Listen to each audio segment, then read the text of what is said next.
Hi,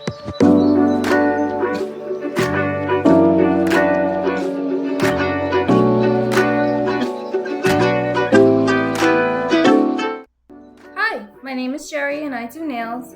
So in this video, I'm going to show you how to recreate this nail design that a TikTok filter picked out for me. I think it's so cute and kind of maximalist and a little bit out of my comfort zone, but why not? Let's give it a try. First off, we're going to start with prep by pushing our cuticles back. When it comes to acrylic nails, half of the work is pretty much prep. I'm starting off with this cuticle pusher and then use this diamond drill bit and drill out the excess skin and cuticle. I will leave a link down below in the description of all the items that I've used in this video. Next, I'm going to use a 240 sanding band to prep my nails so that the acrylic stays on. And I'll use isopropyl alcohol to dry your nails so that there's no natural oil or anything that can ruin your application. I also have some long nail tips that I'm using to extend my natural nails. These are in long square. And I got them off of Amazon for $10, very, very cheap. You can get them from AliExpress or Temu, and those work perfectly as well. When it comes to fitting the nail tips to the nail bed, make sure it's side to side from your nail walls. As you can see, it takes me a couple of tries to find the right nail tip that fits my finger. Once I am done measuring all of my nail tips, I use the 240 sand bit and sand the top portion of the nail tip so that when you glue it to your nail, it has a texture and it adheres to your natural nail easily. After you've done sanding the nail tips, we are going to get our nail glue. I love the KDS nail glue because I use this nail glue on my press-on nails and it stays on for days. Place a drop of glue onto the edge of the nail and then line up your nail tip with your natural nail. Hold the nail tip onto your nail for about 15 to 20 seconds until it feels stable. Next, we are going to shape the nails. The nail design looks like it was an almond shape, so that's what I'm going with. I used these little scissors that came with this nail kit that I bought for TJ Maxx for like $7, but you can use nail clippers to shape the nail to your preference. I took my 80/80 grit nail file and I just started shaping them better than what the scissors could do. I tried to shape them before application because I find it easier that if my nails are perfectly shaped, then I'm not filing off any extra acrylic and I'm saving on time. After I finish filing, you file the nail tip as well as the bump from the nail tip to the natural nail. I like to file the bump because I personally think that it makes my application smoother, but do what you think is best.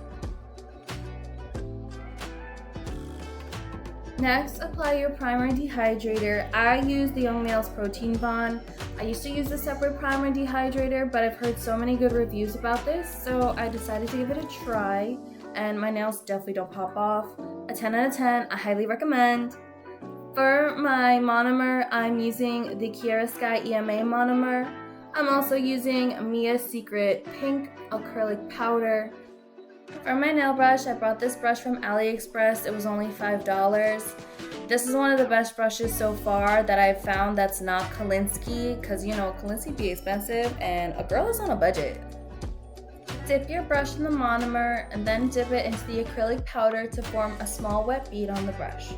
The bead should be smooth and workable, not too dry or not too runny. I personally use the 3-bead method, but you can use whatever method you prefer. I like to place the first bead where the nail tip and the natural nail overlap, and then the second bead near the free edge to fill out that little space. And then lastly, I put the last bead to cover up towards the cuticle and blend it to the apex bead. The apex is the highest point of an acrylic or gel nail, and it's positioned around the center of your nail bed. The apex is important because it provides structure and strength, especially if you have longer nails, and it prevents your nail from breaking. Once you're done applying the acrylic, you're going to take a file and shape the nail to your desired shape. I like to use an 80/80 file and a nail drill. If you're going to use a nail drill, I would suggest a 180 sanding bit or a 120 sanding bit if you laid your acrylic on really thick. After shaping, buff out the nails so they're smooth and ready for polish. Take out your UV LED lamp and your favorite base coat. I use the D&D top coat and base coat duo. Apply the base coat onto your buffed nail. If you end up with polish on your skin, wipe it down immediately. Frequent exposure with gel polish can cause allergic reactions, including contact dermatitis. Place your hand into the UV light and let that cure for 60 seconds. Once your base is done, you're going to want to paint your thumb, middle, and pinky finger white. I'm using the Beetles White Gel Polish in the shade 8861. For your pointer and ring finger, you're going to want to paint a diagonal brown line across your nail with a thin nail brush and paint the bottom portion of your nail brown to give it that contrast. I used the Model 1's gel color polish in the shade 0946 and let that cure for 60 seconds. I started off with my pinky finger and I created the flower using a dotting tool and bright red gel polish. If you don't have a dotting tool, that's okay. You can use a toothpick or the end of a bobby pin, whatever you've got. I've created a flower by creating a little circle on the outside of it and dragging the dotting tool into the middle, trying to create petals, and placed my hand in the UV lamp for 30 seconds. Then I took a darker red gel polish and created a circle into the center of my little flower.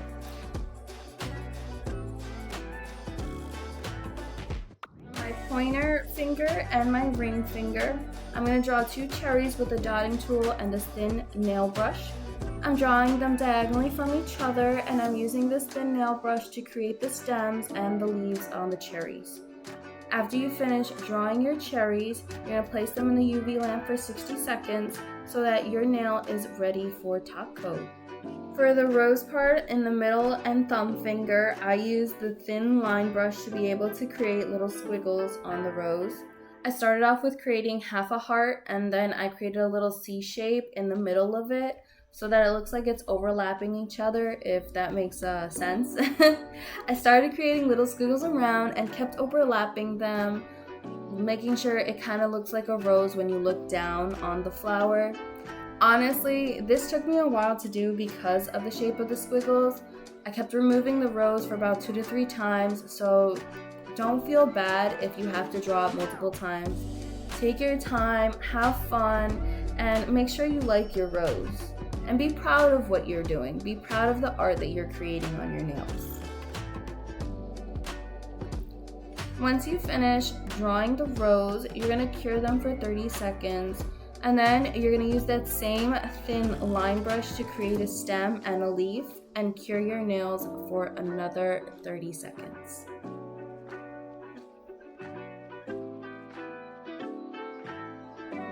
Once you're done designing your nails, apply a layer of top coat and let your nails cure for another 60 seconds into the UV lamp.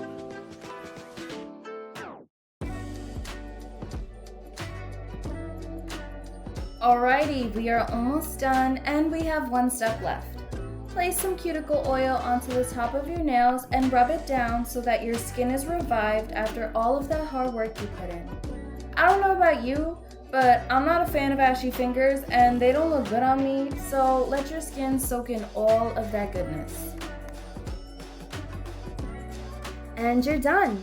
Hope you liked this tutorial. Like, comment, and subscribe, and don't forget to give this video a thumbs up. Thank you so much for watching and I'll see you soon. Bye!